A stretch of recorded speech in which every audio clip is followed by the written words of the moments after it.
stage for a few minutes, but returns shortly thereafter, appearing none the worse for wear. We will never be stopped. Never, ever be stopped. I want to thank the Secret Service. These guys are fantastic. John Roberts reporting from Iowa. John, thanks for that. Joining me now from another battleground state, Virginia, is Trump's running mate, Indiana Governor Mike Pence. Governor, it's all about the numbers now, and let's take a look at them. In the latest Real Clear Politics average of national polls, Trump is down 2 points to Clinton, and you're losing narrowly in some key swing states, down just over a point in Florida, down 2.5 points in Pennsylvania, up less than a point in North Carolina. There's no question that Trump and you have tightened the race, but the fact is you're still losing. And the question is, how do you go over the top? What do you do in terms of specifically who, which states, where to go over the top in these final 48 hours? Well, I'll tell you what, our secret weapon is the American people who are saying enough is enough. I mean, I was here at a rally last night in Virginia. We had an overflow crowd that was bigger than some of the rallies that I've seen out on the campaign trail over the last several months as I've campaigned for Donald Trump. And, of course, you see the tens of thousands of people coming out with Donald Trump. He'll have 5 rallies a day, today and tomorrow, all across this country. We're taking a message to make America great again all across this country. And I think literally by the hour, the American people are recognizing that this election is a choice between change and the status quo. It's between a stronger, more prosperous America with Donald Trump and in Hillary Clinton, someone who will continue the same failed policies that have weakened America at home and abroad. And we just feel tremendous momentum. This campaign is on offense, and I couldn't be more excited. I do want to get to some specifics, though. Hispanics are voting early in big numbers in a number of states, Florida, North Carolina, Arizona, Nevada. Are you worried that the polarizing remarks that your running mate, Donald Trump, has made since his opening announcement may come back to beat him? Well, I'm really not. I mean, the truth is that Hispanic Americans have the same concerns that every other American does, that we want to get this economy moving again. We want our country to be safe. I was just down in Miami this last weekend, saw overwhelming support for Donald Trump's strong stand for freedom in this hemisphere, standing strongly against what the Obama administration and Hillary Clinton want to continue to do. So do you think all those Hispanics, sir, are coming out to vote for Trump and not for Clinton? Really? No, I'm saying that the American people want change, and that's Americans coming from every category. I literally saw it. I stopped by and had some Cuban coffee at a classic stop in Miami, and Karen and I had a hard time getting through the place with people that were enthusiastic about Donald Trump's stand for a stronger America at home and abroad, getting this economy moving again, and repealing Obamacare. I talked to leaders in that community who are feeling the crushing weight of Obamacare. 25% increases in the premiums of Obamacare, Chris, in Florida and all across the United States of America. The American people know we can do better. It's going to take change in Washington, D.C., and I really do believe that's why you're seeing people from all across the spectrum, Republicans, independents, many Democrats, and people literally from every community in this country rallying behind Donald Trump more and more by the hour. Trump has been arguing that if Clinton wins, that she faces a criminal investigation and an indictment. And here he is on the campaign trail. Take a look. If she were to win, it would create an unprecedented constitutional crisis. What a mess.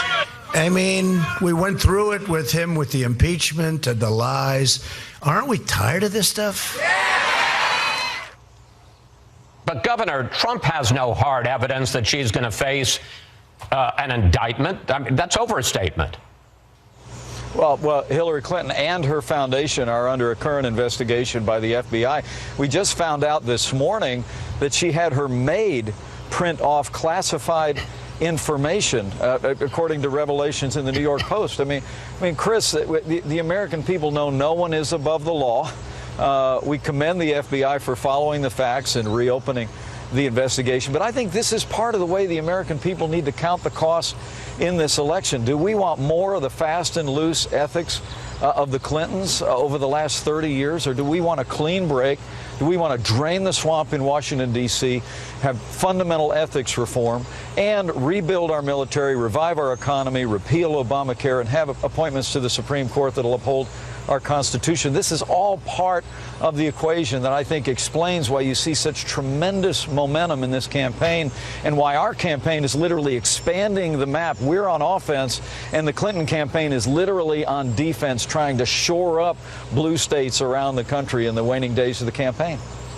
Speaking of criminal investigations and draining the swamp, two of Governor Chris Christie's top aides were convicted of fraud and conspiracy Friday in the Bridgegate case. And given the fact that there was repeated testimony in that trial that Christie knew all about the effort to close the lanes to the George Washington Bridge to punish a political opponent, are you comfortable with Christie as the chairman of the Trump transition team if he's elected? Well, what I would tell you is Chris Christie has continued to strongly state his position that he had no knowledge of those actions taken, and frankly, as he said late in the week, that what those convictions proved is that he was right to immediately fire those people for the actions that they'd taken. But look, all of our focus is on Election Day, I promise you, and we're grateful for Chris Christie's role in the campaign, and we're going to all keep our head down and work hard to bring Governor, home a great victory for the American people. No chance that he'll be replaced after the election? I mean, you're standing by Chris Christie despite all this evidence? Look, there's no changes in personnel here in the waning days of the campaign. We're 100% focused on bringing home a great victory for the American people. And Republicans are coming together, Chris. I was yesterday with Speaker Paul Ryan in Wisconsin. A couple days before, I was with Governor Doug Ducey in Arizona. Last night here in Virginia with Ed Gillespie. Republicans are coming home and recognizing that we need to elect Donald Trump as the next president, re-elect a strong Republican majority, and Republicans are coming home with independents and Democrats at their side to make sure that Hillary Clinton is never elected president of the United States. The momentum is palpable out there, and I'm looking forward to jumping on a plane headed to Florida, North Carolina, and New Hampshire today. Donald Trump is literally everywhere. Let me ask you one final question, if I may. This has been a divisive and negative campaign. You talk about the party coming together. I want to ask you about the country coming together. Yeah. I think you'd agree one of the strengths of our democracy is when the election's over, no matter how ugly, the loser graciously concedes to the winner, and we all rally round the new president, whoever that turns out to be. Donald Trump has said different things at different times, so I want you to clear this up for us. Can you guarantee that if there is a clear winner on election night, and if, and I repeat if, I know you're going to say, well, he's going to win, but if Donald Trump should be the loser, can you guarantee that he will concede to Hillary Clinton and accept the result of the election and the judgment of the American people? Well, thanks for anticipating my answer. I think Donald Trump is going to win this election, and he'll be more than happy to accept the results. I'd like you not to duck it. But look, can you guarantee that he will put this behind us? Sir, can you guarantee he'll put this behind us and accept the result? Yeah, the campaign's made it very clear that, you know, a clear outcome, obviously both sides will accept. But I think both campaigns have also been very clear that, you know, in the event of disputed results, they reserve all legal rights and remedies. But the truth is that this is such an exciting time in the life of our country. The way this country is going to come together is when we deliver the change that the American people long to see. When we rebuild our military, we're standing tall in the world. When we revive our economy, when we have a Supreme Court that upholds our liberty, and we see America growing and prospering again. Governor? When we see America great again, America is going to be united, and we're going to move our nation forward. Governor Pence, thank you. Thanks for your time, especially in this final weekend. And safe travels on the campaign trail in these last 48 hours, sir. Thank you, Chris. Coming up, Hillary Clinton's top strategist, Joel Benenson, is here in Studio F. And we'll check in with Bill Hemmer upstairs on the data deck with a look at the possible paths to the all-important 270 electoral votes, as Fox News Sunday reports live from America's election headquarters. And we're back at Fox News election headquarters in New York City. As the polls tighten just hours before Election Day, Hillary Clinton is fighting off Donald Trump's late charge.